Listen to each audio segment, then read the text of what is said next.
Welcome back to Business AM, and as said before the break, we have a back. But just before that, let's talk about what it is that we're talking about this morning. Our startup success can be a dangerous exercise because you actually do not know whether you're going to make it or not. It's easy to become complacent when the revenue is flowing in. Now, once you begin to rely on that steady income stream, the tendency to be more reluctant to tackle fresh opportunities with the fear of failing at launching new business ideas and income ventures generally sets in. This approach can leave you vulnerable. If that income stream therefore dries up, you will still have to pay outgoings while trying to adjust costs and find a new revenue source. To avoid that situation, well, let's now look into how you can realize and diversify various income streams. In the studio, I am joined by Joyce Gikunju. She is a lead facilitator at Bounce Back Academy. Now, Bounce Back books publisher, motivational speaker, and everything business. Joyce, glad to have you. Thank you. All right, now let's talk about why it is first and all important to diversify your revenue source. And I want you to answer from this perspective. Somebody will tell you, yes, I started a business. It has been working for me like this. That is the way the business was created. It's working for me, and you come in to tell me, you gotta diversify. So the thing about COVID is that it taught us a lesson, a huge lesson. People were complacent until COVID happened, and then you realized if you're not going to the office, if you're not there in person, there's no income coming in. So I think that was like the biggest lesson, that there is no way a disruption like COVID can come and then you're still comfortable. Nobody is the same as before COVID. Yes. Everybody got disrupted. Why? Because you were used to a certain way of doing things. So the beauty of this season is that it's helping you restart and refresh your thinking. And that's why it's important to diversify. Fantastic. Because you need a stream or two or three that happen. Money flows into the bank without you being there in person. Yes. But I want to take you back again, because this is a question that I've been getting now. That, Joyce, you're basing your thinking and the source, the basis of this information about diversifying your revenue streams from COVID. Yes, revenue streams were closed. Your customers didn't come to the office. Yes. Some of the customers didn't need your services then because they were saying, let's just go into what works for me now. Should you stick with that post COVID-19 or use it now? Then after some time, get back to what used to work for you? That is very dangerous. That's like using old maps for a new territory. That is very dangerous. And I think that's another a huge lesson we've learned, that we're in a new world and we're trying to use old maps for a new territory. That's not going to work. In fact, the beauty of the season is that you have a lot of time on your hands to actually think about how life will be in the new normal, and think of COVID as the new normal. Stop thinking that COVID will end and then start thinking as if this is going to be there for a while. Yes. And then you're going to start thinking in terms of, if I am at home, how can I take care of bills? Yes. If I'm working from home. So the beauty of the COVID season is that it actually helped us, again, refresh. Yes. It's a new map, it's a new territory. It's like the way you use your GPS to go on a destination. And then it starts recalculating. You have to wait for it to recalculate. Then you refresh so that it gives you the new route to where you are going. Yeah. Fantastic. Yeah. Now, everybody's listening and they're wondering, well, what are these sources of income that I gotta surround myself and my business with? Let's talk about percentages. How much should I get invested into these incomes? Yes. Great question there. So the truth is, do you know that active income is only supposed to bring in 10%? Interesting how you should say active income, but you won't wonder whether people actually know even what active income is, Joyce. Right. So active income is what most people know, that you are there in person, you report to the office, you're there from 8 o'clock to 5 o'clock, which means that nothing happens until you report to the office. In fact, your boss comes to your desk and asks, where is she?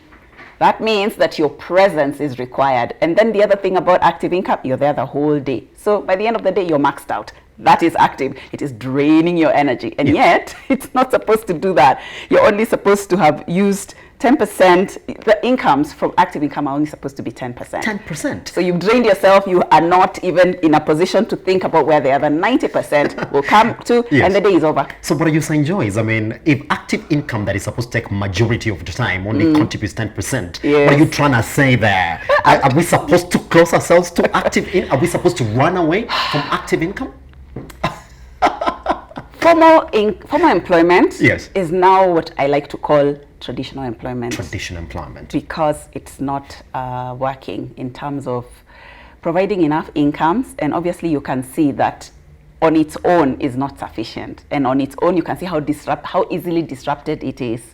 Yeah. So you're not supposed to think in this day and age of formal employment. I call it traditional because we can see that it was the one that was affected the most. Of all the models of business and employment is there, formal employment was affected the most. All right. Before we move into the other types of income, because now that active income is what everybody just considers a gateway, sort of, I would say, something that keeps me afloat when things are really bad. So let's talk about this active income. So how do you talk to an employee today who's employed and you're shocking them with news, telling them, do you know it's just 10%, but you got to balance this 8 to 5. So how do you sort of balance your active income with other incomes? The only way I have heard that someone does that is if you stretch yourself. I have written a book, and in it there is a CEO who used to do his 8 to 5, and then he goes home and does another job in the evening. It's called moonlighting. So unless you're willing to moonlight and you're formally employed, it's going to be difficult. Because you see, again, you work with the end in mind. What was his end in mind? That one day he'll end his formal employment and begin his own business. So he actually set up his business in the evenings, and he would be available during the day for his formal work. So I think the important thing is to start thinking transitioning into. People should start thinking of transitioning. If you think of just staying in formal employment, you're slowly going to become a minority. And Pretty much. Even the Kenyan statistics, how many people are in active employment, the number is dwindling by the day. Which shows you that actually people are sort of transitioning into other types of employment, isn't it? I like what you said, that you should be thinking about transitioning. I mean, that's the key point there, isn't it? So let's talk about other types of income. Therefore, should I want to transition? What am I exposing myself to? Oh, you're exposing yourself to a world where you are, first of all, running your own economy. Imagine, are you hearing that thing of, it's not dependent on the statistics, it's not dependent, it is you creating your own economy. Isn't that just beautiful? Beautiful. At the end of the day, it is you to determine how much to earn based on whether you're going to employ the fullness of the revenue streams that are available to you. So 10% only is, again, you're still going to do the 10% on your business. The other 90% is split 3 ways. There is the passive income, and I think that word is just amazing, that whether you're there or not, the money is coming. Exactly. So what is that? What do I need to do, Joyce, so that I surround myself with passive income? Right. So for my industry, for example, I'm in authorship, I'm in publishing, I run a school of public speaking for business executives. Passive income then would be the resources that I avail, like books I write. If I write a book today and I sell, all that is passive income, because like I'm in the studio right now here with you. If somebody wants to order my book, I'm not there. That book will actually be sold start to finish as we're sitting in this studio. So you have to create a product or a service, and then you automate it. And automating it is putting it on a platform like Amazon. That is now a fully automated system. Pretty much. And you're saying that that's something that somebody, even in an 8 to 5 sort of arrangement, can actually do, isn't it? Which therefore begs the question. There's this sort of, I would say, culture, or I would say irony that therefore comes in, where you're saying that if I have to surround myself with passive income and I'm from 8 to 5, even during this, my transition period, it pretty much means that I sort of have to do something that I sort of do now, sort of in the same line. You must, and that's the secret about being successful when it comes to revenues. You have to stick to your lane.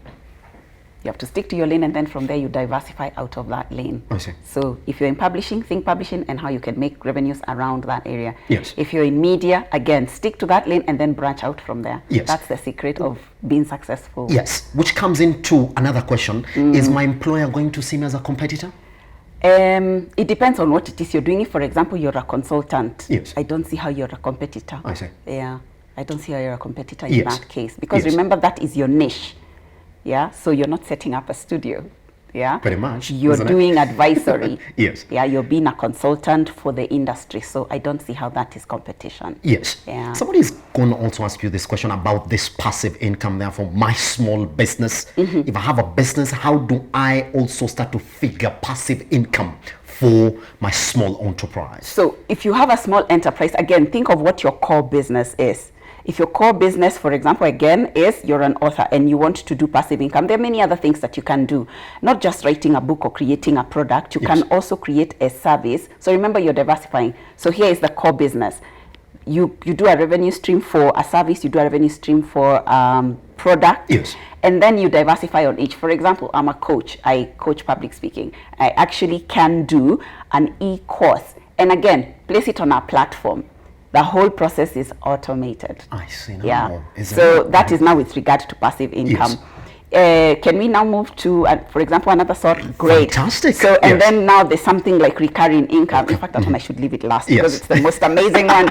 Let's do leveraged income. Yes. So for leveraged income, you've become an expert in your field. Let's say you're a media consultant. How you can leverage your income is, instead of doing a one-to-one consultancy, do a group. You're hearing the way the numbers now have moved from one person to a group of people. That means yes. even if you're there in person and you're making use of your time, you are making more money per hour by having a group instead of doing a one-to-one consultancy. Well, just, I'm learning, so I'm going to take you back again because I'm speaking from the perspective of Yolanda this morning. So you're saying, let's look at it from a group perspective. Does it mean that you get like-minded people and form sort of, is it, what are we going to call this group? Yes, actually that's what it is. Yes. That a lot of people need you for consultation. I see. So you give them structure around the way you work. Yes, they want to do a consultation with you, but don't just tell this person, you come at 10 o'clock, you come at 11 o'clock, you come at 12 o'clock. No. Tell them I do a consultancy at 10 o'clock every Tuesday. Come.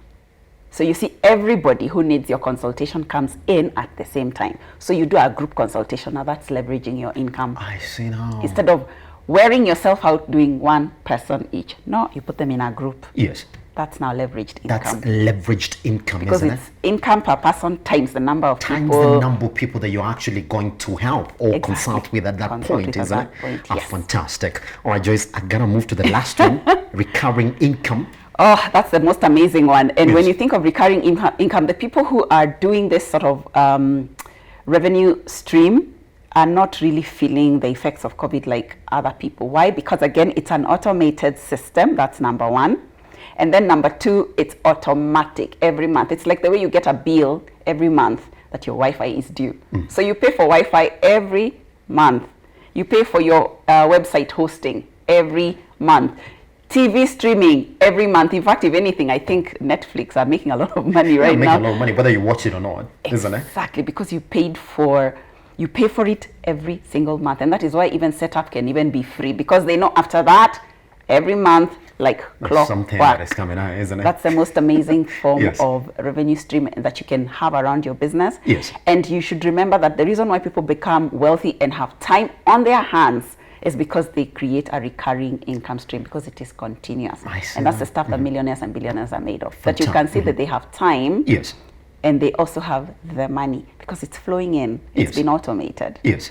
That's the most amazing revenue stream that you can have. And so are you saying that it's possible to actually now go back to your business model, relook it as a small entrepreneur or as a bigger company this morning, Yeah. and say, well, out of the services that we offer, Yes. there's a way in which we can tailor them to give us this recurring income? Exactly. You can do like a subscription service. Yes. If you have a magazine, like a magazine, you can do a subscription service. Yes. And it's so interesting when COVID happens, people also think, I know a company that packages men's products. Like they ask you, what do you use every month? You use this kind of aftershave, you use this kind of lotion, you use this kind, and they package them together and they tell you we'll deliver this to your door every month. Won't you pay for that? You gotta pay for that, isn't Yes. it? It sounds good, isn't it? So it makes you think that you create a product based on what your customer wants. Yes. And then you provide it every month like Yes. clockwork. Yes. That means you're not even going to the supermarket. And every month you have your product and every month they're making their money. Fantastic. So the thing about recurring income, you have to think around what your customers' needs are. Yes. And what they require every month, and then you automate that. And I was going to ask you this because I just want for somebody to get a clear picture of what it is that we're talking about this morning. What you're essentially telling businesses and people this morning is that, well, it doesn't have to be 100% working, but at least in your system, have the 4. Is that what you're saying? Yes, have the 4 and make sure that you give the whole 90% to others and just 10% to active income. So you free yourself to think of how you can grow those streams, the 30 to 35%, the other 30 to 35%, the other 30 to 35%. So you have time on your hands and you are, yes, and you can even clear out the active income. Your work now becomes thinking of how to grow the business. Fantastic. Yeah. Good. Now that you understand what it is, I just want to come back now and lay an industry perspective. I know you've spoken to a lot of people within Kenya. This is exactly what it is that you keep on coaching people about. Yeah. Talk to me. When you look at the smaller businesses and also Kenyan individuals now in this economy, what would you say the bigger challenge is in unlocking this in these incomes? Structure. The biggest challenge is structure. You see, until you have structure around your business and also having a community. For example, if you are in the media space, are you networking with people in your industry and outside of your industry? That way you're able to hear different perspectives on what people want, and then you're able to tailor your business around the needs of the customer. So that for me, I find is the biggest challenge, that that as long as you don't have structure, you find yourself running around like a headless chicken. I see. And that is why you find that if you're in the office all the time, you don't think, how can I run this business with me absent? So you automate and you actually know what's happening in the business because everything is automated. So the other challenge I find is, especially for entrepreneurs, they try and go it alone. Yeah. So why people like traditional employment is because you have a boss. That's an accountability partner. They have actually worked out your systems, your structure. They've worked out everything. When you become an entrepreneur, there's no one asking you, what are you doing this morning? Have you automated your, your revenue streams? Do you have, that? Having a business coach, somebody to guide you and also give you the latest trends in the market, so that if there's a trend that's happening, it's happening and you jump in quickly and start making money before everyone else does. Now, we're going to take you back to the biggest challenge that most entrepreneurs and people will tell you this morning. Yeah. I mean, yes, Joyce, you're telling me about all these incomes, but then behind that, for me to implement the structures that you're saying, capital. Talk to me about how capital, and I've spoken to a lot of people, and I spoke to you last week. You said, well, capital is not a challenge. No. In what perspective is not a challenge, Joyce? You'll be surprised that people think of capital as the challenge, but when you sit down with your coach and you take them through what it is that you require, a lot of people just lack a strategy, not capital. And some people think they need capital until they meet with the business coach, and then the business coach just listens to you and says, no, your biggest challenge is not capital. So people are discovering slowly by slowly that capital is not the biggest thing. Yes. No, it's not. It's other things like, do you have a structure? Do you have a networking community? Ideas, fresh ideas on how to bring in the money. You see? So those are some of the things those are the gaps. And also like new information. Like for example, you're in the information industry. New information can come in today that will change somebody's business. Is somebody subscribed, for example, to a newspaper that gives you fresh insights every day? Yeah.